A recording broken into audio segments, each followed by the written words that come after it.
ఆరాధింతుము ప్రభువా దీన మనసుతో నిన్నే కొలుతుమయ్యా దీన మనసుతో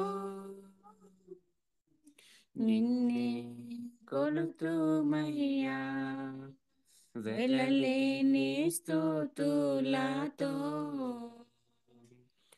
ఆరాధింతుము ప్రభువా నీ నామగానం మాకెంతో మధురం నీ దివ్య వాక్యం మాకెంతో భాగ్యం నీ నామగానం మాకెంతో మధురం నీ దివ్య వాక్యం మాకెంతో భాగ్యం నీ కార్యములే బహు ఆశ్చర్యములు నీ కార్యములే బహు ఆశ్చర్యములు నీ కానుకలే వెలలేని గనులు నీ కానుకలే వెలలేని గనులు వెలలేని స్తుతులతో ఆరాధింతుము ప్రభువా నీ సన్నిధి మా పెన్నిధి మా కాశ్రయమైన మా దుర్గము నీ సన్నిధే మా పెన్నిధి మా కాశ్రయమైన మా దుర్గము మా జీవితమును వెలిగించెను మా జీవితమును వెలిగించెను తన మార్గమునకు నడిపించెను తన మార్గమునకు మరలించెను వెలలేని స్తుతులతో ఆరాధింతుము ప్రభువా సన్మార్గమందు నడిపించును దుర్మార్గులందరినీ విడిపించును సన్మార్గమందు నడిపించును దుర్మార్గులందరినీ విడిపించును దరిజేరి నమ్మిన దీనులందరినీ దరిజేరి నమ్మిన దీనులందరినీ తన ఆత్మ ద్వారా నడిపించును తన ఆత్మ ద్వారా నడిపించును వెలలేని స్తుతులతో ఆరాధింతుము ప్రభువా దీన మనసుతో నిన్నే కొలుతుమయ్యా దీన మనసుతో నిన్నే కొలుతుమయ్యా వెలలేని స్తుతులతో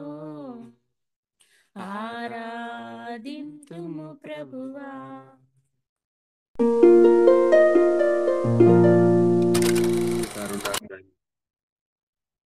రెండో అధ్యాయాన్ని మనం కంప్లీట్ చేసుకున్నాం. ఒకటో అధ్యాయము రెండో అధ్యాయం మనం కంప్లీట్ చేయడానికి దాదాపు 4 వారాలు 5 వారాలు అయింది. కానీ మొట్టమొదట అనుకున్నది ఏంటంటే మేము అనుకున్నది 13 అధ్యాయాలు ఉన్నాయి. 13 అధ్యాయాలు 13 ఒక్కొక్క వారం ఒక్కొక్క అధ్యాయం అని అనుకున్నాం. కానీ అక్కడ సమయం ఆ విధంగా 4 భాగాలుగా అయింది. కానీ ఈ దినమైన మన మూడో అధ్యాయం మొత్తాన్ని మనం కంప్లీట్ చేసుకోవడానికి ధ్యానించడానికి ప్రభువు సహాయం చేయను గాక. అయితే మనం దీనికి ముందుగా ఒక చిన్న ప్రార్థన చేసుకొని మనం ప్రారంభించుకుందాం. ఇందులో ఉన్న గంగాధర్ బదులు ప్రార్థన చేసి వాక్యం కొరకు ప్రార్థన.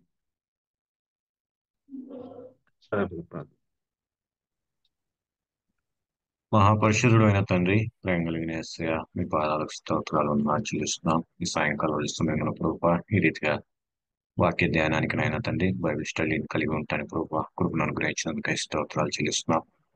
ఎబ్రికైన గ్రంథంలో నుంచి అనేక సంగతులను ప్రభావ దాసం ద్వారా ఆయన మాట్లాడుతూ వస్తున్నారు. అందుని బట్టి మీ పాదాలకు స్తోత్రాలు చెల్లిస్తున్నాం. ఈ సాయంకాలం వలసి మేము మాతో కూడా మీ సన్నిధిని ఉంచండి.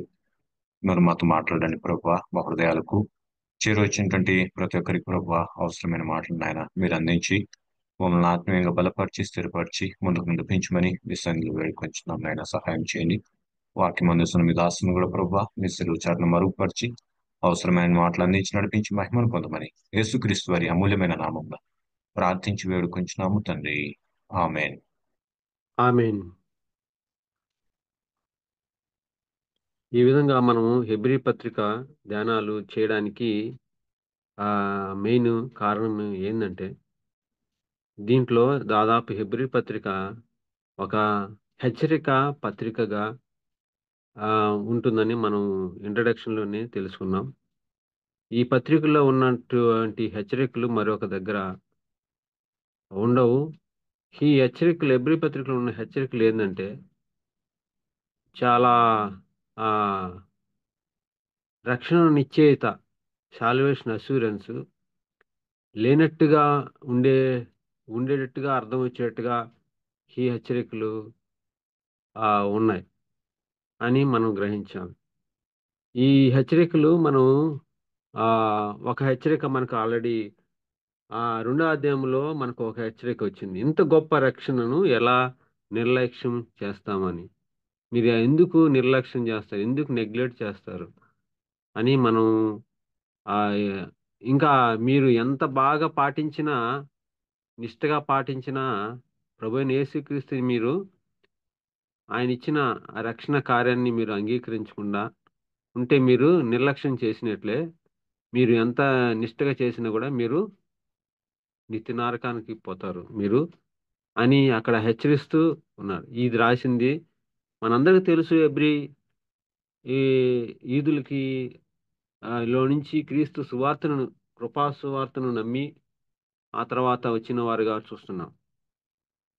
కాకపోతే ఆ తోటి యూదులు మళ్ళీ వాళ్ళని ధర్మశాస్త్రానికి సంబంధమైన వాటిని గురించి లాగి వాళ్ళ విశ్వాసాన్ని సన్నగిల్లేటట్టుగా వాళ్ళు మళ్ళీ ఆ విధంగా వెనక్కి తీసుకుపోయడానికి వాళ్ళని భ్రమపెట్టేటట్టుగా వాళ్ళని గురిని తప్పించేటట్టుగా చేస్తున్నారు. కాబట్టి వాళ్ళు విశ్వాసంతోనే ప్రభువును నమ్మారు. ఆ తర్వాత ఆ సువార్తను నమ్మారు. కానీ ఇప్పుడు వెనకబడిపోతుంటే వాళ్ళని హెచ్చరిస్తూ ఈ విధంగా పౌలు పత్రికను రాస్తా ఉన్నాడు. ఇక్కడ కూడా మనకు 3వ అధ్యాయంలో కూడా ఒక హెచ్చరిక ఉంది. ఆ హెచ్చరిక కూడా మనం చూద్దాం. కానీ దీంట్లో ఈ పత్రిక అన్ని హెచ్చరికలు ఉన్నప్పటికి కూడా ఒక అద్భుతమైన రక్షణ నిశ్చయత, సాల్వేషన్ అష్యూరెన్స్ ఇచ్చినట్టుగా మనం చూస్తాం. కానీ దాన్ని మాత్రం ఎవరు పట్టించుకోకుండానే మనం ఆ హెచ్చరికలు చూడంగానే విశ్రాంతిలో మనం పోవం. అతనికి మనం ఒకసారి నీతిగా మనం పిలువబడిన తర్వాత, మళ్ళీ పరిశుద్ధంగా చేయబడిన తర్వాత మళ్ళీ మనం తప్పిపోతే మళ్ళీ తిరిగి రాలేము.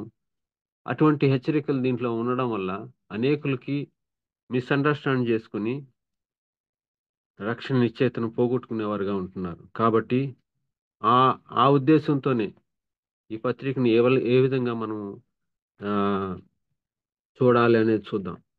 ఈ పత్రికలో 3వ అధ్యాయంలో మనకు ఆహ్, చదువుకుందాం. 3వ అధ్యాయము 1 నుంచి ఆహ్, 6 వచనాలు ఎవరైనా చదివితే బావుంటది. 1-6 వచనం వరకు. ఇందువలన పరలోక సంబంధమైన పిలుపులో పాలు పొందిన పరిశుద్ధ సహోదరులారా, మనము ఒప్పుకున్న దానికి అపోస్తలుడును ప్రధాన యాజకునైన యేసు మీద లక్ష్యమిచ్చుడి. దేవుని ఇల్లంతట్లో మోషే నమ్మకముగా ఉండినట్టు ఈయన కూడా తను నియమించిన వానికి నమ్మకముగా ఉండెను. ప్రతి ఇల్లును ఎవడైనా ఒకని చేత కట్టబడునో సమస్తమును కట్టినవాడు దేవుడే. ఇంటి కంటే దాన్ని కట్టిన వాడు ఎక్కువ ఘనత పొందినట్టు ఈయన మోషే కంటే ఎక్కువ మహిమకు అర్హుడుగా ఎంచబడను. ముందు చెప్పబో సంగతులను సాక్షాత్తుగా మోషే పరిచారకుడై ఉండి దేవుని ఇల్లంతట్లో నమ్మకముగా ఉన్నాడు. అయితే క్రీస్తు కుమారుడై ఉండి ఆయన ఇంటి మీద నమ్మకముగా ఉన్నాడు. ధైర్యమును నిరీక్షణ వల్ని ఉత్సాహమును తుదమట్టుకు స్థిరముగా చేపట్టిన యెడల మనమే ఆయన ఇల్లు. చాలు బ్రదర్. ఇక్కడ మనం మూడో అధ్యాయం మొత్తంలో కూడా మనం ఆయన మోషే కంటే శ్రేష్ఠుడు అని మనం చూస్తాం. మొదటి అధ్యాయంలో మనం ప్రవక్తల కంటే అతని దేవదూతల కంటే శ్రేష్ఠుడు అని మనం చూస్తున్నాం. రెండో అధ్యాయంలో కూడా ఆయన సంపూర్ణ మానవుడిగా ఉన్నాడు, సర్వాధికారం ఇవ్వబడిందని చూసాం. ఆయన అందరికంటే శ్రేష్ఠుడని చూసాం. అంత మాత్రమే కాకుండా మొదటి అధ్యాయం రెండో అధ్యాయంలో ఆయన లంగర్గా మనం కలిగి ఉండాలి క్రీస్తుని అని, ఆయన వైపే గురి ఉండాలని చూస్తున్నాం. ఇక్కడ కూడా మొదటి వచనంలోనే ఆయన యందు లక్ష్యముంచుడే అని చెప్పబడినట్టుగా మనం చూస్తున్నాం.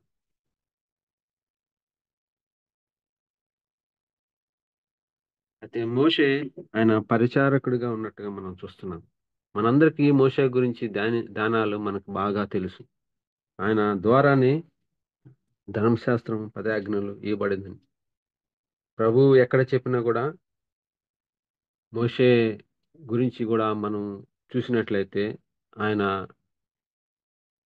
ఎంత సాత్వికుడో ఆయన గురించి చెప్పబడింది. భూలోకం అంతట్లో కూడా ఆయన సాత్వికుడు అని చెప్పబడింది. అంత మాత్రం కాకుండా ఆయన నా ఇల్లంతట్లో నమ్మకమైన వాడని సంఖ్యాకాండంలో ఆయన చెప్పినట్టుగా మనం చూస్తాం. ఇటువంటి నమ్మకమైన వాడు గురించి యూదులు ఎక్కువగా ఆ ఎక్కువ విలువ ఇచ్చేది, ఎక్కువ వెయిటేజ్ ఇచ్చేది ఎవరికంటే మోషేకి అని మనం తెలుసు. ఎందుకంటే దేవునితో ముఖాముఖిగా మాట్లాడిన మోషే, వాళ్ళని ఐగుప్తు నుంచి విడిపించిన మోషే అని మనం చూస్తాం. అటువంటి మోషేని కాకుండా మరొకరికి వెయిటేజ్ ఇవ్వాలని, మరొకరికి మీద గురి పెట్టాలంటే ఆయనకి ఇవ్వాలంటే వాళ్ళకి మనసు ఏమాత్రం కూడా ఒప్పుకునేట్టుగా ఉంటుంది. అందుకనే ఆయన ఆ యూదులకి ఆయన చెప్తూ ఆయన ఈ విధంగా అంటున్నాడు. కరెక్టే, నా ఇల్లు అంతట్లో నమ్మకమైన వాడని సంఖ్యాకాండం 12 అధ్యాయం 7వ వచనంలో చెప్పాడు. కానీ ఆ ఇంటికి ఆయన మనం చూస్తాం పరిచారకుడు అని చూస్తాం, సేవకుడు అని చూస్తాం. అయితే దేవుని ఇల్లు ఇంతలో నమ్మకంగా సాక్ష్యం పొందాడు. కానీ ఆయన మన ప్రభువు కుమారుడని ఇక్కడ చెప్పబడింది. ఇంటి ఓనర్గా ఉన్నాడు, ఆయన పరిచారకుడిగా ఉన్నాడు మోషే. ఆయన నమ్మకంగా ఉన్నాడు, కరెక్టే. కానీ ఆ మోషే కంటే శ్రేష్ఠుడు ఈ దేవుని కుమారుడు. ఆయన ఇంటి ఓనర్గా ఉన్నాడు. ఆయన కూడా నమ్మకమైన వాడని మనం చూస్తాం. ఆయన ఎటువంటి నమ్మకమైన వాడు మనం చూస్తాం. ఒక మాట మనం చూద్దాం. యోహాను సువార్త మొదటి పత్రికలో మొదటి యోహాను 1:9 చెప్పబడింది. మన పాపములను మనం మన పాపములను మనం ఒప్పుకునే యెడల ఆయన నమ్మదగిన వాడును నీతిమంతుడును గనుక ఆయన మన పాపములను క్షమించి సమస్త దుర్నీతి నుండి మనల్ని పవిత్రులుగా చేయును. అదే మనము ఆయన నమ్మకమైన వాడని, నమ్మకమైన సాక్షి అని ప్రకటన గ్రంథంలో చూస్తున్నాం. ఆయన తప్ప మరొక నమ్మకమైన వాడు లేడు అని మనం చూస్తున్నాం. అదే మాటలను హెబ్రీ పత్రిక 2:17 కూడా మనం పోయిన వారం ధ్యానించాం. ఆయన నమ్మకమైన ప్రధాన యాజకుడు అని చూస్తున్నాం. అటువంటి నమ్మకమైన ప్రధాన యాజకుడు అని 2:17 కనికరమును నమ్మకం గల ప్రధాన యాజకుడు అని మనం చూస్తాం. ఆ అటువంటి నమ్మకమైన వాడు మన ప్రభు అయిన యేసు. ఆయన మోషే కంటే నమ్మకమైన వాడు. ఎటువంటి ఆయన ఎటువంటి వాడంటే మనను చివరి వరకు తీసుకెళ్లే దానికి కూడా నమ్మకమైన వాడని చూస్తాను. అది తెస్సలోనిక పత్రిక 5వ అధ్యాయం 24లో ఒక మాట ఉంది. ఆయన సగంలో వదిలిపెట్టేవాడు కాదు. మధ్యలో వదిలిపెట్టేవాడు కాదు. అటువంటి నమ్మకమైన వాడు. తెస్సలోనిక పత్రిక మొదటి పత్రిక 5:24 చూద్దాం. మిమ్మల్ని పిలిచువాడు నమ్మకమైన వాడు గనుక అలాగు చేయును. ఆయన సహోదర చాలు చాలు.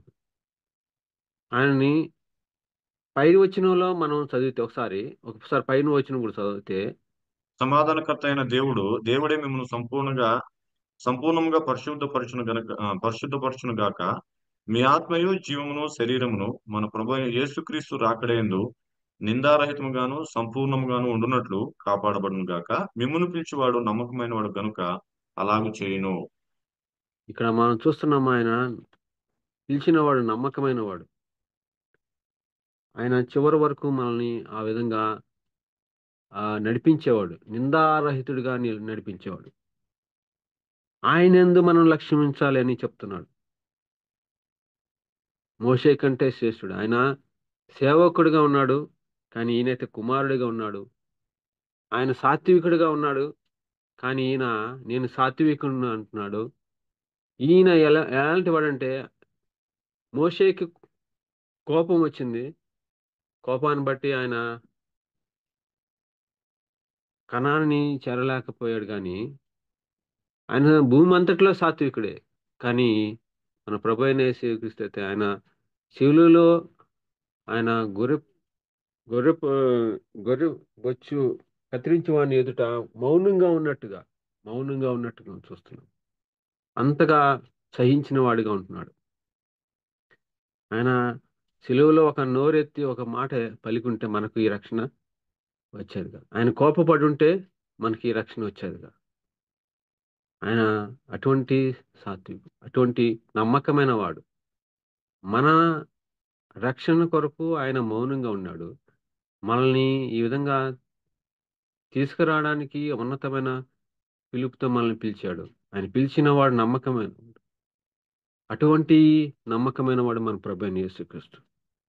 ఆయన యందు మనం లక్ష్యం ఉంచాలని ఆయన చెప్తున్నాడు. మీరు ఆయన మోషే కంటే శ్రేష్ఠుడని చూపించు ఆయన గురించి చెప్తా ఉన్నాడు. ఇక్కడ ఇంకొక మాట అంటున్నాడు, మీరు విశ్వసించారు మీరు విశ్వసించారు, మీరు అవిశ్వాసులు అని అక్కడ చెప్పడం లేదు. విశ్వాసులే. కానీ మిమ్మల్ని మీ ప్రజలు, మీ పాత ఆచారాలు, మీతో పాటు ఉన్న యూదులు మళ్ళీ మిమ్మల్ని భ్రమ పెట్టిస్తున్నారు. కాబట్టి మీరు ఆ విధంగా అనుకోవద్దంటున్నాడు. మోషే కంటే శ్రేష్ఠుడైనా అని చెప్తూ మొదటి వచనంలో అంటున్నాడు, పరలోక సంబంధమైన పిలుపులో పాలు పొందిన పరిశుద్ధుల సహోదరులారా అంటున్నాడు. ఇక్కడ ఏమంటున్నాడంటే పరలోక సంబంధమైన పిలుపు అంటున్నాడు. పరిశుద్ధులు సహోదరులారా అంటున్నాడు. అటైతే మన పిలుపు ఎటువంటిదంటే పరలోక సంబంధమైన పిలుపు అని చూస్తున్నాం. అదే విధంగా ఫిలిప్పీ పత్రిక 3:14 మనం చూస్తే మన పిలుపు ఉన్నతమైన పిలుపు అని చూస్తున్నాం. ఫిలిప్పీ పత్రిక 3:14 ఆయన అంటాడు, మన పిలుపు క్రీస్తు యేసునందు దేవుని ఉన్నతమైన పిలుపునకు కలుగు బహుమానం పొందవలనని గురి యొద్దకే పరిగెత్తుచున్నాను. ఇక్కడ మన లక్ష్యం ఎక్కడ ఉండాలంటున్నాడంటే గురి యొద్ద ఉండాలంటున్నాడు. క్రీస్తు యేసునందు దేవుని ఉన్నతమైన పిలుపు కలుగు బహుమానం పొందవాలని గురి యొద్దకే పరిగెత్తుతున్నాను అంటున్నాడు. మన పిలుపు పరలోక సంబంధమైనది, ఉన్నతమైనది. అటువంటి పిలుపుతో మనం పిలిచాడు. కాబట్టి మనం ఆయన యందు లక్ష్యం ఉంచాలి, ఆయన యందు గురి ఉంచాలి. ఆయన పిలుపుకి తగినట్లుగా మనం నడవాలి. ఆయన యందు గురి చూపిస్తూ, గురి ఉండడమే కాకుండా ఆయన యందు పిలుపుకు తగినట్లుగా మనం ఉండాలని ఎఫెసీ పత్రిక 4 అధ్యాయం 1-4 వచనాలు చెప్తాడు. ఆయన ఏమంటున్నాడంటే ఎఫెసీ పత్రిక 4 అధ్యాయం 1-4 వచనాల వరకు మీ పిలుపుకు తగినట్టుగా మీరుండాలి. అప్పుడే మనం గురి ఎద్దుకు పరిగెత్తినట్టు. అప్పుడే మనం ఆయన యందు లక్ష్యముంచినట్టు అని ఆయన చెప్తున్నాడు. ఎఫెసీ పత్రికలో 4 అధ్యాయము 1-4 వచనాలు. కాబట్టి మీరు సమాధానమును బంధం చేత ఆత్మ కలిగించు ఐక్యమును కాపాడుకుంటే శ్రద్ధ కలిగిన వారై ప్రేమతో ఒకరినొకడు సహించుచు మీరు పిలువబడిన పిలుపునకు తగినట్లుగా దీర్ఘశాంతముతో కూడిన సంపూర్ణ వినయముతోనూ సాత్వికముతోనూ నడుచుకున్న వల్లని ప్రభువును బట్టి ఖైదీనైన నేను మిమ్మును బతిమాలుకొనుచున్నాను. శరీరం ఒక్కటే, ఆత్మయు ఒక్కటే, ఆ ప్రకారమే మీ పిలుపు విషయమై ఒక్కటే నిరీక్షణ అందుటకు పిలువబడితిరి. చాలు. మనం పిలువబడింది ఒకే ఒక నిరీక్షణ. ఆ నిరీక్షణ యందు మనం లక్ష్యించాలి. ఆ ప్రభువు యందు లక్ష్యం ఉంచాలి. కాబట్టి మనం ఒకరినొకరిని సహించుకొని ప్రేమతో మనం ఆ విధంగా తగినట్టుగా నడవాలి.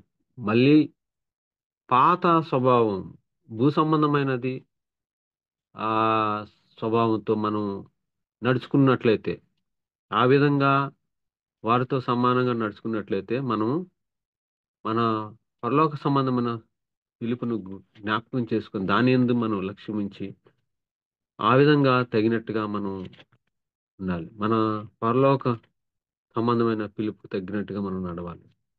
అందుకని ఆయన అంటున్నాడు, మనందరికి గూడా ఒకే నిరీక్షణ కలిగుంది.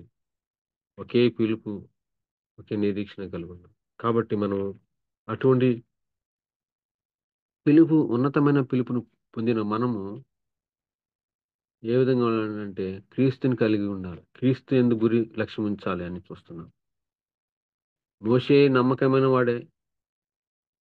మోషే గురించి మనం అనేకమైన ఆహ్, విషయాలు మనం తెలుసు. ఆయన ఆయనతో తప్ప ముఖాముఖిగా మాట్లాడిన మానవుడు లేడు. ఆయన ఒక విమోచకుడు, ఒక ప్రవక్తగా ఐగుప్తు నుంచి నడిపించాడు. ఆయనకున్నంత సాత్వికము మరొకరికి లేదు. కానీ ఆయనకంటే గొప్పవాడు మన ప్రభువైన యేసుక్రీస్తు. ఆయన దేవుని కుమారుడు. ఆయన నమ్మకమైన వాడు. ఆయన అంతం వరకు తీసుకుని వెళ్ళేవాడు అని మనం చూస్తా ఉన్నాం. కాబట్టి ఆ మోషే కంటే శ్రేష్టమైన క్రీస్తు యందు మనం లక్ష్యం ఉంచి ముందుకెళ్ళాలని ఆయన హెచ్చరిస్తూ ఉన్నాడు. ఆ తర్వాత మళ్ళీ మనం ఆహ్, 7 నుంచి మనం చూసుకున్నట్లయితే 7 నుంచి మనం చదువుకుందాం. 7 నుంచి చివరి వరకు చదువుకుందాం. మరియు పరిశుద్ధాత్మ ఇట్లు చెప్పుచున్నాడు, నేడు మీరు ఆయన శబ్దమును విన్న యెడల అరణ్యంలో శోధన దినమందు కోపం పుట్టించినప్పుడు వలె మీ హృదయములను కఠినపరచుకొనకుడి.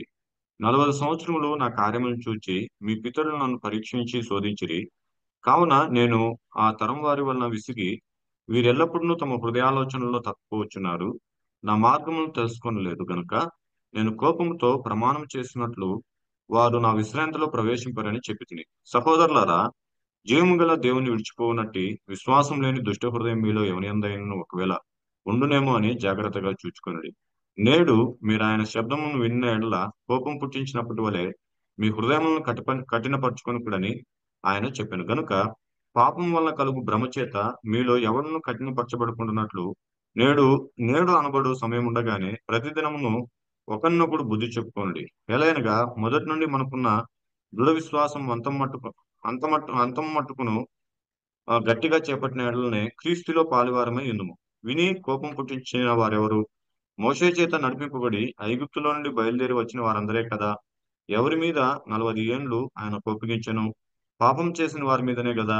వారి శవములు అరణ్యములో రాలిపోయెను. తన విశ్రాంతిలో ప్రవేశింపరని ఎవరిని గూర్చి ప్రమాణం చేసెను? అవిధేయులైన వారిని గూర్చే గదా. కాగా అవిశ్వాసము చేతనే వారు ప్రవేశింపలేకపోయారని గ్రహించుచున్నాము. చాలు బ్రదర్. ఇక్కడ మనం ఇజ్రాయెల్ గురించి మనం చెప్పబడినట్టుగా మనం చూస్తున్నాం. వారు విన్నారు. 40 సంవత్సరాలు వాళ్ళ హృదయాల్ని కఠినపరుచుకొని వారు తప్పిపోయినట్టుగా మనం చూస్తున్నాం. దేవునికి కోపాన్ని పుట్టించినట్టుగా మనం చూస్తున్నాం. వారందరూ కూడా విశ్రాంతిలో ప్రవేశించకుండా వాళ్ళు రాలిపోయినట్టుగా మనం చూస్తున్నాం. అయితే ఇజ్రాయెల్ ఆయన ఇక్కడ ఆయన ఇల్లుగా ఇజ్రాయెల్ ఒక ఇల్లుగా ఉన్నట్టుగా మనం చూస్తున్నాం. దేవుని ఇల్లుగా ఉన్నట్టుంది మనం చూస్తున్నాం. అయితే ఇప్పుడైతే మనము ఆయన ఇంటి వారు ఇల్లు వరే ఉన్నాం. ఆయన యొక్క ఆత్మ సంబంధమైన ఇల్లుగా మనం ఉన్నాం. వాళ్ళు విశ్వసించి ఐగుప్తు నుంచి విమోచించబడి బయటకు వచ్చారు. కానీ వారు అవిశ్వాసం ఆ, విశ్వాసాన్ని చివరి వరకు కాపాడుకొనలేక అవిశ్వాసంతో అవిధేయులై వాళ్ళు పోగొట్టుకున్నట్టుగా మనం చూస్తున్నాం. అయితే మనమైతే మన ప్రభు అయిన యేసుక్రీస్తు ద్వారా దేవుని ఇల్లు వరే మనం ఉన్నాము. ఎందుకంటే మన దేహము దేవుని ఇల్లై ఉన్నది. ఆయన ఆయన దేవుని నివాస స్థలముగా మనల్ని చేశాడు. ఆయన మందిరానిగా మనల్ని చేశాడు. అటువంటి మందిరం కట్టిన ప్రభువు అయి ఉన్నాం ఈ నూతన నిబంధనలు. కాబట్టి అది మనం హెప్పేత్రి పత్రికలో మనం చూస్తాము. ఆయన ఆత్మ సంబంధమైన మందిరంగా 1 పేతురులో 2:5లో మనం చూస్తాము. ఆ తర్వాత దేవుని నివాస స్థలంగా మనం కట్టబడుచున్నామని చూస్తాం. సజీవ రాళ్ళ వల్లే మనం ఉన్నాం. ఆత్మ సంబంధంగా మనం కట్టబడుచున్నామని చూస్తాం. అటువంటి ఆ, ఇంటిని కట్టిన ప్రభువు ఆయన నమ్మకమైన వాడు. ఆ ఇంటి మీద ఆయన నమ్మకంగా ఉన్నాడు. కాబట్టి మనము ఆ విశ్వాసాన్ని గట్టిగా పట్టుకొని ఆయన యందు విశ్వసించే వారంగా ఇజ్రాయెల్ వలె మనము అవిశ్వాసులు కాకుండా ఉండాలని మనల్ని హెచ్చరిస్తూ ఉన్నాడు. ఇక్కడ అంటున్నాడు దుష్ట హృదయం అంటున్నాడు. వాళ్ళకి దుష్ట హృదయం వచ్చినట్టుగా మనం చూస్తున్నాం.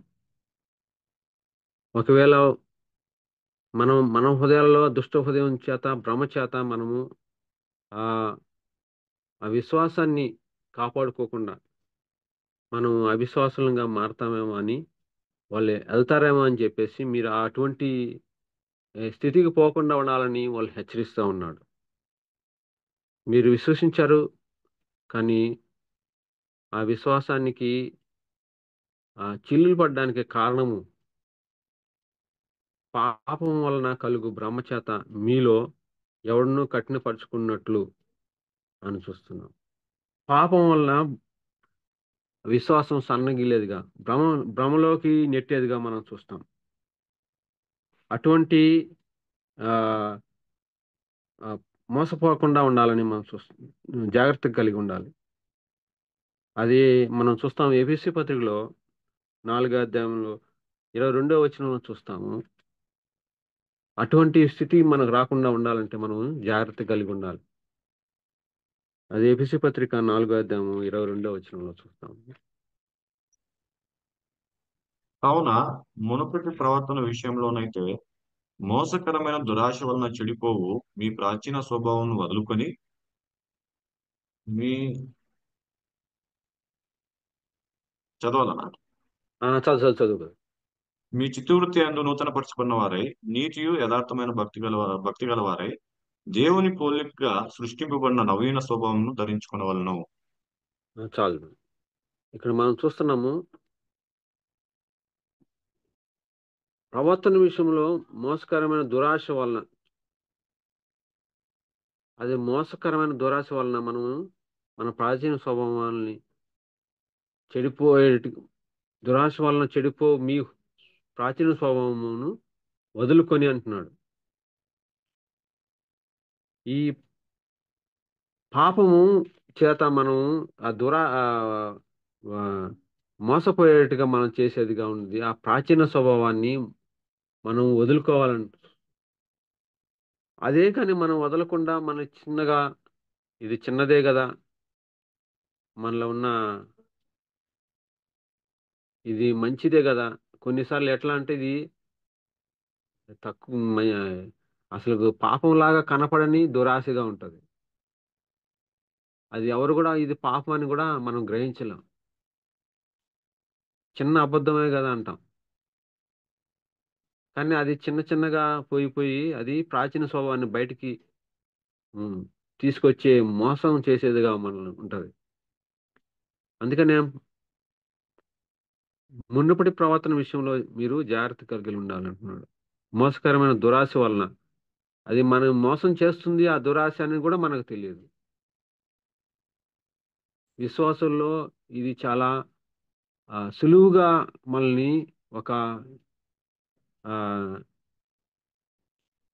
మోసం చేసేదిగా ఉన్నట్టుగా మనం చూస్తున్నాం. మనం గ్రహించలేని కూడా గ్రహించలేం. అటువంటి ఆ, స్థితిలో మనం ఉంటాం. చిన్న దురాశ మనల్ని మోసపరిచి మనల్ని ఆ విశ్వాసం నుంచి తప్పించేదిగా మనల్ని చేసేదిగా మనం చూస్తాం. ఇక్కడ అంటున్నాడు, అందుకని హెబ్రీ పత్రికలో పాపం వల్ల కలుగు భ్రమ చేత వీళ్ళు ఎవరినూ కఠినపరచబడకున్నట్లు అంటున్నాడు. నేడు అనబడు సమయం ఉండగానే అని చెప్తున్నాడు. అటువంటి దురాశ మనల్ని ఎటువంటి దురాశ మనం కలిగి ఉన్నామో మనం ప్రతిదినము జాగ్రత్త కలిగి ఉండాలి. అది మనల్ని మోసపరిచేదిగా ఉంది. మనకు తెలియకుండా మనల్ని ఆ పాపంలోకి నెట్టేదిగా ఉంది. ఆ ఆ దాని ద్వారా మనం ఆ విశ్వాసం అయ్యి మన హృదయాలను కఠినపరుచుకునే వారంగా ఉంటాం. చాలా మంది విశ్వాసులు మనం ఇది తప్పు అని చెప్పామనుకోండి, డైరెక్ట్ గా మనల్ని వాళ్ళు ఇంకా హృదయాల్ని కఠినపరుచుకొని లేదు లేదు ఇది కరెక్ట్, వాక్యానుసారమే, ఇది దేవుని చిత్తమే, నేను దేవుని చిత్తం ప్రకారం చేస్తున్నాను అని వేరే వేరే వచనాలుగా చూపించి, ఎందుకంటే దానికి వాళ్ళ యొక్క కారణం ఏంది, వాళ్ళ యొక్క దురాశ వాళ్ళని మోసం పరిచి వాళ్ళని ఆ విధంగా హృదయాలను కఠినపరిచినట్టుగా మనం చూస్తున్నాం.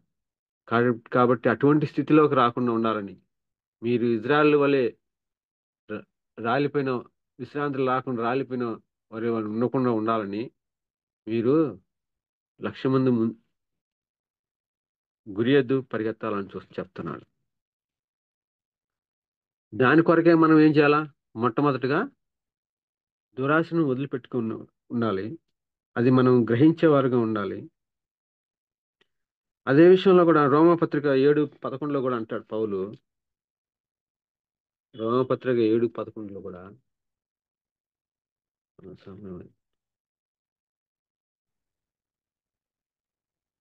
ఎలయనగా పాపము ఆజ్ఞను హేతువు చేసుకొని నన్ను మోసపుచ్చి దాని చేత నన్ను చంపెను.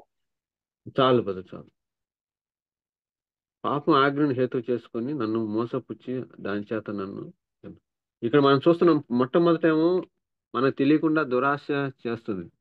చే- దురాశ చేత మోసం పోయి మనం పాపం చేసిన తర్వాత ఆ పాపం ఏం చేస్తుందంటే మనకి పాపం చేసిన దాని చేత మనల్ని అక్యూజ్ చేసేదిగా, మనల్ని ఆ ఆ ఆజ్ఞ ద్వారా మనల్ని చూపించి మనం పాపం చేసామని ఆ అపవాది మనల్ని మీద అక్యూజ్ చేసేవాడుగా ఉన్నాడు. మొట్టమొదటేమో ఏం కాదు, తర్వాత అది పాపంగా మారిన తర్వాత ఆ పాపాన్ని బట్టి మనల్ని గిల్టీగా ఫీల్ చేసి అక్యూజ్ చేసి తద్వారా మళ్ళీ మనం కఠినపరుచుకొని అటువంటి పరిస్థితుల్లోకి మనల్ని నెట్టేదిగా ఉంది. కాబట్టి అటువంటి స్థితిలోకి రాకుండా ఉండాలంటే మనం ఆయన పిలుపు తగినట్టుగా మనం నడుచుకోవాలి. అంత మాత్రమే కాకుండా కిందే ఆయన మళ్ళీ చెప్తా ఉన్నాడు, ఏం చేయాలో కూడా చెప్తున్నాడు. నేడు అనబడు సమయం ఉండగానే ప్రతి దినము ఒకరినొకడు బుద్ధి చెప్పుకునుడి. ఏలైనగా మొదటి నుండి మనకున్న దృఢ విశ్వాసం అంత మట్టుకు గట్టిగా చేపట్టిన నిర్ణయాల క్రీస్తులో పాలువారి ఉందామని చెప్తున్నాం. ఇక్కడ సొల్యూషన్ కూడా మనకు అక్కడ చెప్తున్నట్టుగా మనం చూస్తున్నాం. ఆయన హెచ్చరిక చేసేవాడుగా ఉన్నాడు. వాళ్ళు రాలిపోయారు, నువ్వు కూడా రాలిపోతావు అని చెప్పలేదు. వాళ్ళు రాలిపోయారు కాబట్టి నువ్వు జాగ్రత్తగా ఉండు అని చెప్తున్నాడు. దానికి ఆయన సొల్యూషన్ ఏం చెప్తున్నాడంటే, ముందు అది భ్రమపరిచేదిగా ఉంది పాపం. దాంట్లోకి పడకుండా జాగ్రత్తగా ఉండాలి. రెండోదిగా ఒకరినొకడు బుద్ధి చెప్పుకుని అంటున్నాడు. ఆ ఒకరు బుద్ధి చెప్పుకోవాలి. ఎట్లా అంటున్నాడంటే, ఏదో ఒక రోజు కాదు, 2 రోజులు కాదు. ప్రతి దినము అంటున్నాడు. మనం ఎవరికైనా నాకెవరైనా బుద్ధి చెప్పారనుకోండి, నేను ఊరుకుంటానా? కోపం వస్తది. నేను ఎవరికైనా బుద్ధి చెప్పాననుకో కోపం వస్తది. కానీ దేవుని వాక్యంలో ఆయన హెచ్చరిస్తా ఉన్నాడు. ఆ విధంగా ఉన్నప్పుడు మనం విశ్వాసంలో దృఢంగా ఉంటాం. అంత మట్టుకు గట్టిగా పట్టుకోగలం. పౌలు వలె నేను నా విశ్వాసం కాపాడుకుంటున్నాను. మంచి పోరాటం పోరాడాను, విశ్వాసం కాపాడుకుంటున్నాను. ఆయన రక్షణ కాపాడుకోవాలా, విశ్వాసాన్ని కాపాడుకోవాలి. అంతవరకు రక్షణ కాదు మనం కాపాడు, విశ్వాసాన్ని కాపాడుకో. ఆ విశ్వాసం కాపాడుకోవాలంటే మనకు తెలియకుండా మోసపరిచే దురాశకు దూరం ఉండాలి.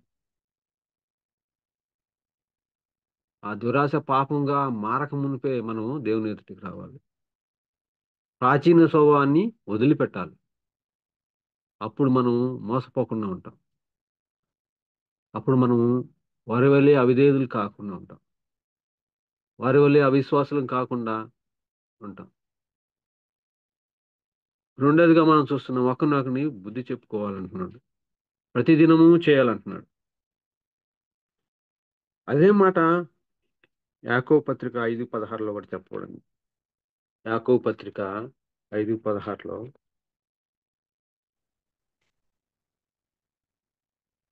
మీ పాపములను ఒకనితో ఒకడు ఒప్పుకొనుడి, మీరు స్వస్థత పొందినట్లు ఒకని కొరకు ఒకడు ప్రార్థన చేయుడి. నీతిమంతుని విజ్ఞాపన మనఃపూర్వకమైనదై బహు బలము గలదై ఉండును. ఇక్కడ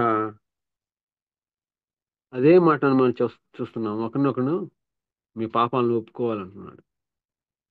మనం ఒకరొకరిని పాపాలను ఒప్పుకోవడం కాదు, కానీ ఒకరొకరు పలకరించుకోం. వందనాలు కూడా చెప్పుకోం. ఇంకా పాపాలు ఒప్పుకునేది ఏంది? కాబట్టి మనం విశ్వాసాన్ని కాపాడుకోవాలంటే, మన విశ్వాసం అల్ప విశ్వాసంగా మారకుండా ఉండాలంటే, మనము ఈ చేయాలని ప్రభు మన కొరకు ముందుగానే రాసించాడు. మీ పాపంలో ఒకరిని ఒప్పుకొనుడి, మీరు స్వస్థత పొందినట్లు ఒకరిని కొరకు ప్రార్థన చేయడి.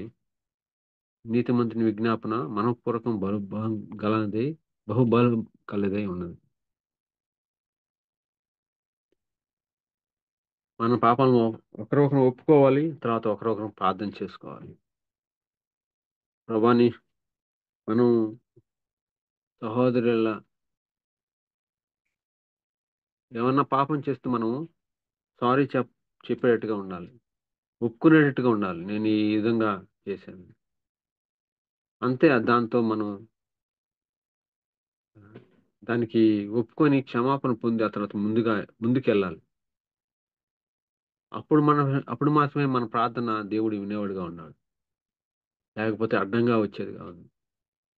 మన ప్రార్థన వినపడదు. మన ప్రార్థనకి అడ్డుగోడగా ఉంటుంది. కాబట్టి మనం ఒకరొకరిని మన పాపం ఒప్పుకొని ఉండాలి.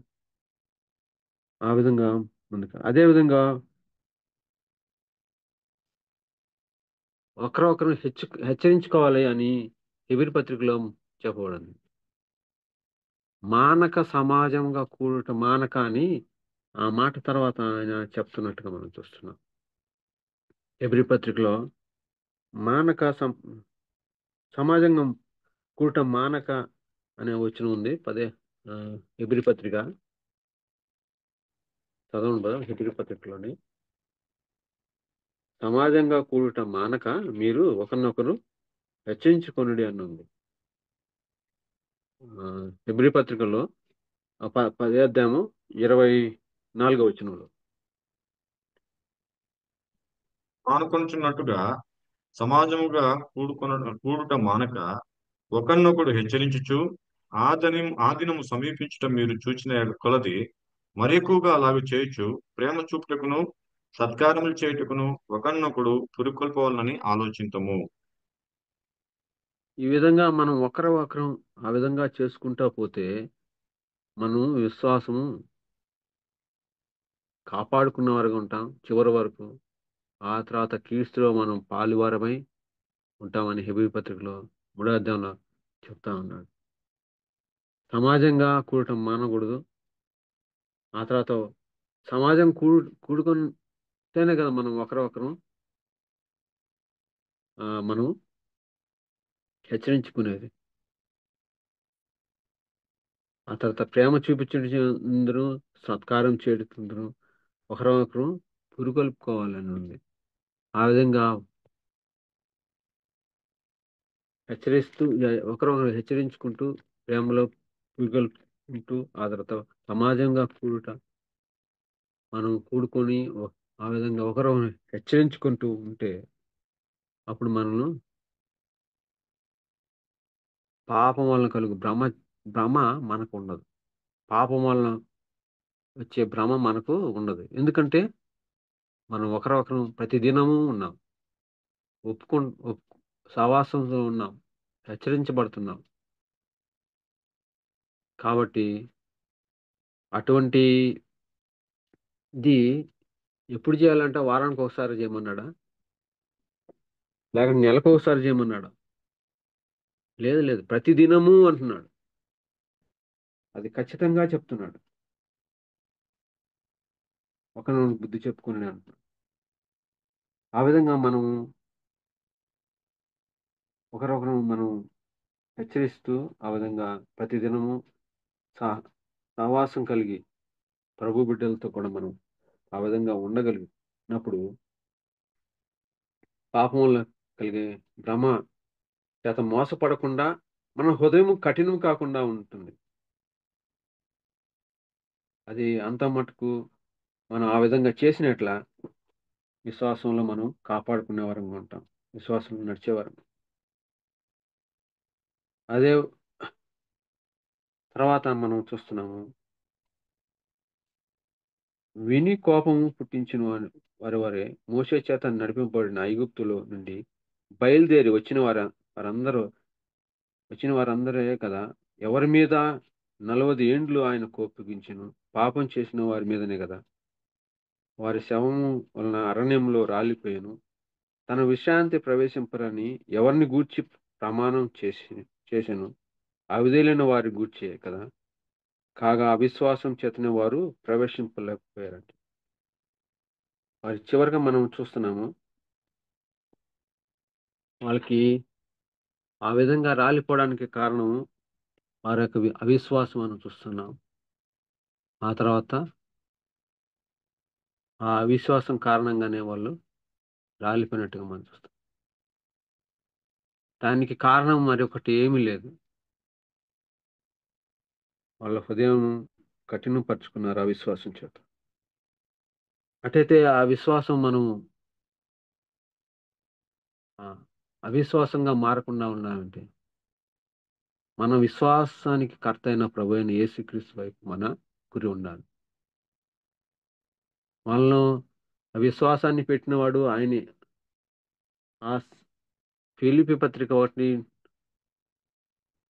అధ్యాయం 3 4వ వచనంలో చూస్తాం మనం. ఈ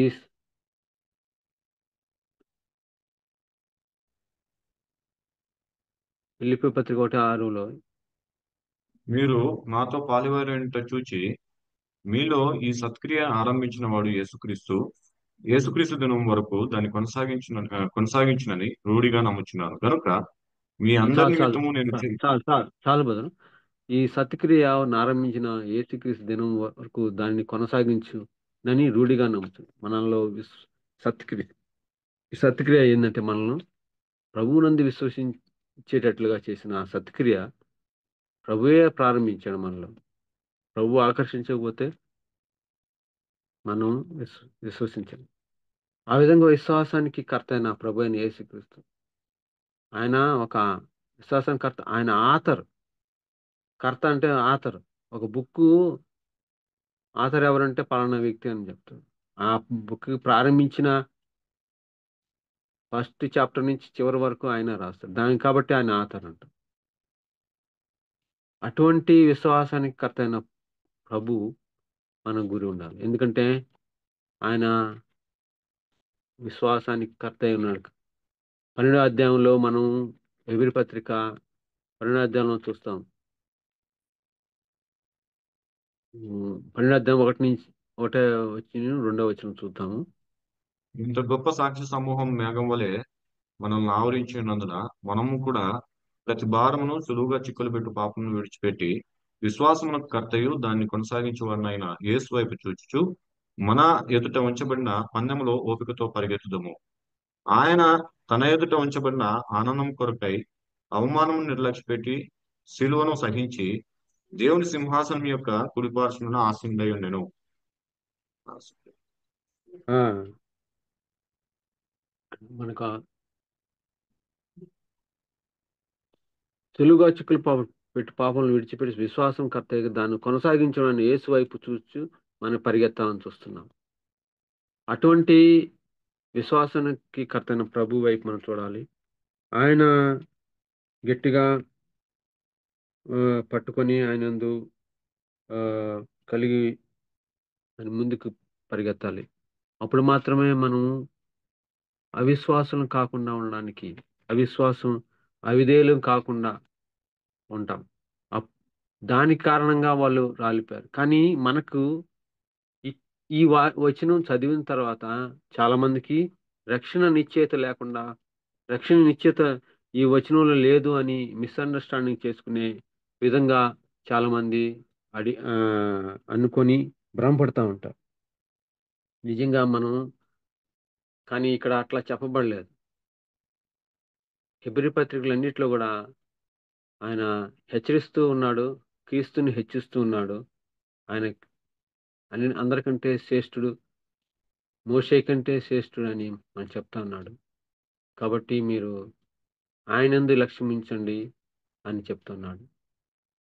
కానీ వాళ్ళు విశ్రాంతిలో ప్రవేశించలేరు కాబట్టి మనం కూడా విశ్వాసం లేకుండా అవిశ్వాసం అయితే మనం విశ్రాంతిలో పాలువారం కాము అని రక్షణ నిశ్చయిత లేకుండా ఉంటే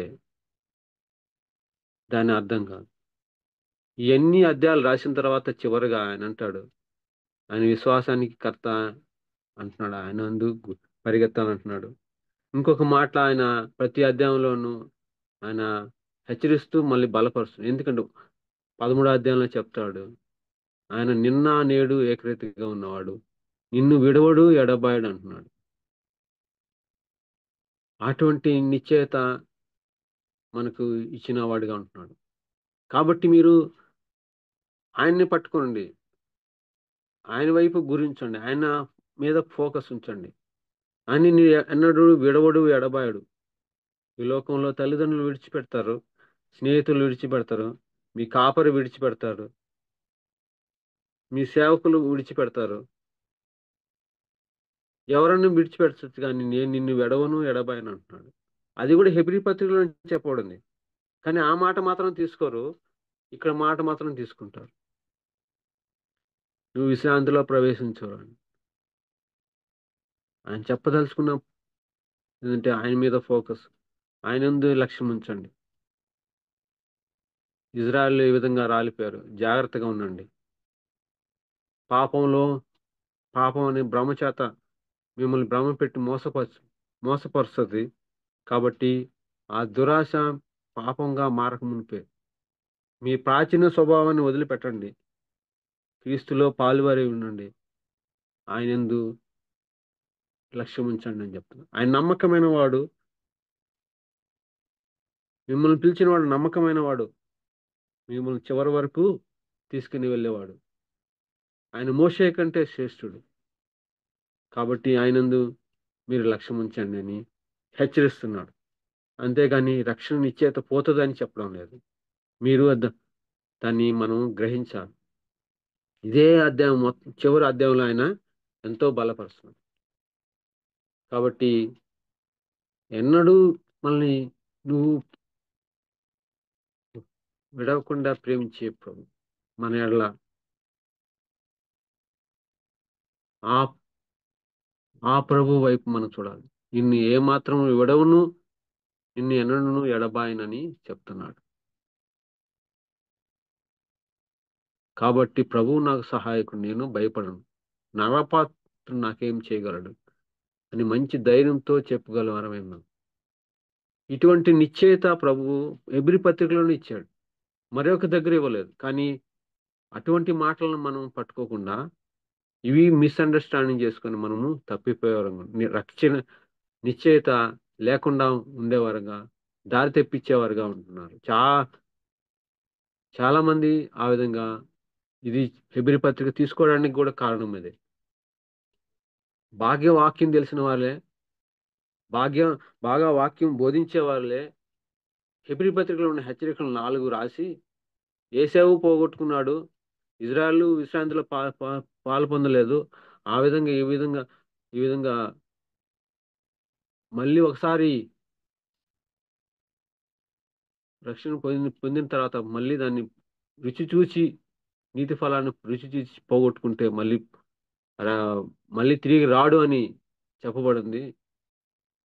ఈ హెచ్చరికలు ఎట్లా మనం వెళ్తాము, ఎట్లా మనకు రక్షణ నిశ్చయిత ఉంటుందని అడిగిన క్వశ్చన్స్ వ్యక్తులు ఎవరంటే మనం బాగా వాక్యం తెలిసిన వాళ్ళే.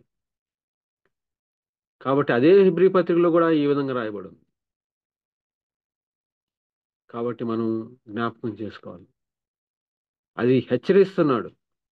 అక్కడ డేంజర్ ఉందని హెచ్చరిస్తే అక్కడ పోగానే మనకు డేంజర్ వచ్చినట్టు కాదు. కానీ అది హెచ్చరిక, అది దూరంగా ఉండాలి మనం. నిన్ను నిజంగా నమ్మిన వ్యక్తి మళ్ళీ ఆయన చివరి వరకు ఆయన కొనసాగించాడు. పిలిచిన వాడు నమ్మకమైన వాడు కాబట్టి ఆయన నమ్మకంగా మనం చివరి వరకు తీసుకోవాలి. మనల్ని సత్క్రియ ఆరంభించిన వాడు ఆయనే. మన మీద మనం ఆధారపడడం కాదు, కానీ మనం ప్రభు మీద ఆధారపడాలి. దానికి ఆయన ముందుగానే మనకు చెప్పాడు. ఒకరిని ఒకరు ప్రతిదినము హెచ్చరించుకోవాలన్న, ప్రతిదినము ఒకరికి కలిసి ఉండాలంటున్నాడు. అది ఒక దినం చేసి ఒప్పుకోవడం కాదు, ప్రతి దినము ఒకరినొకడు బుద్ధి చెప్పుకున్నాడే అంటున్నాడు. అటువంటి స్థితి మనం విశ్వాసంలో ఎదిగినప్పుడు, ప్రతిదినం మనం అట్లా చేసినప్పుడు, ఆ దురాశను ముందుగానే మనం కనిపెట్టినప్పుడు, మనం చివరి వరకు పౌలు ఏ విధంగా అన్నాడో, మంచి పోరాటం పోరాడుతుని నా విశ్వాసం కాపాడుకుంటుంది. ఆ విధంగా మనం విశ్వాసం కాపాడుకుంటాం. అప్పుడు మనం అవిశ్వాసం కావము, అవిధేయులం కావము. విశ్రాంతిలో పోవడానికి కారణం ఒక అవిశ్వాసము, వారి అవిధేయత. కాబట్టి ఆ రెండిటికి మనం దూరంగా పడతాం. మన విశ్వాసాన్ని కాపాడుకోవాలంటే ఏందో మనం కూడా 2 విషయాలు చూసాం. అదేవిధంగా ఎఫెసీ పత్రికలో, కొలస్సీ పత్రికలో ఒకరినొకడు కీర్తనలతోనూ, మనం చివరిగా మాట చూసుకొని ముగించుకుందాం. ఎఫెసీ పత్రిక అనుకుంటాను, కీర్తనలతో మనం ఒకరినొకరు హెచ్చరించుకోవాలని. ఎఫెసీ పత్రిక 5వ అధ్యాయం 19వ వచనం. అయితే ఒకరినొకడు కీర్తనలతోనూ సంగీతములతోనూ ఆత్మ సంబంధమైన పాటలతోనూ హెచ్చరించుచు మీ హృదయములలో ప్రభువును గూర్చి పాడుచు కీర్తించుచు మన ప్రభువైన యేసుక్రీస్తు పేరిట సమస్తమును గూర్చి తండ్రి అయిన దేవునికి ఎల్లప్పుడూ కృతజ్ఞతాస్తుతులు చెల్లించుచు క్రీస్తునందలి భయంతో ఒకరినొకడు లోబడి ఉండుడి. చాలు. ఈ విధంగా మనం కీర్తనలతోనూ పాటలతోనూ ఆత్మ సంబంధమైన పాటలతో హెచ్చరిస్తూ ఆ పాటల హెచ్చరిక ఉన్నట్టుగా మనం చూస్తున్నాం. అందుకనే మనం ఒకరినొకరు కీర్తనలతో మనం హెచ్చరించబడాలి, పాటలతో హెచ్చరించబడాలి. ఆయన ఎందు భయముతో ఒకరినొకడు లోబడి ఉండాలి. నీకు ఒక సహోదరుడి స్టేటస్ ఎక్కువ ఉందని మనం భయపడి ఆయనకు లోబడి ఉండడం కాదు. ఇక్కడ ఏం చెప్తున్నాడంటే క్రీస్తు నందలి భయంతో ఒకరిని ఒకడు లోబడి ఉండండి. మనం క్రీస్తుని బట్టి మనం ఒకరొకరు లోబడి ఉండాలి. నాకంటే తక్కువ స్థితిలో ఉన్నవారినైనా సరే, అది భౌతికంగా కావచ్చు, ఆత్మీయంగా కావచ్చు, తక్కువ ఉన్నా సరే మనం ఒకరినొకరు లోబడి ఉండాలి. ఆ దీనత్వం ఉండాలని, అది ఒకరినొకరు హెచ్చరించబడాలంటే మన పాటలతో కీర్తనలతో ఉండాలని, అదే మాటను కొలస్సీ పత్రికలో కూడా మనం చూస్తాం. కాబట్టి ఈ చిన్న వాక్యాన్ని దేవుడు దీవించిన గాక, మనల్ని ఆ విధంగా నడిపించిన గాక.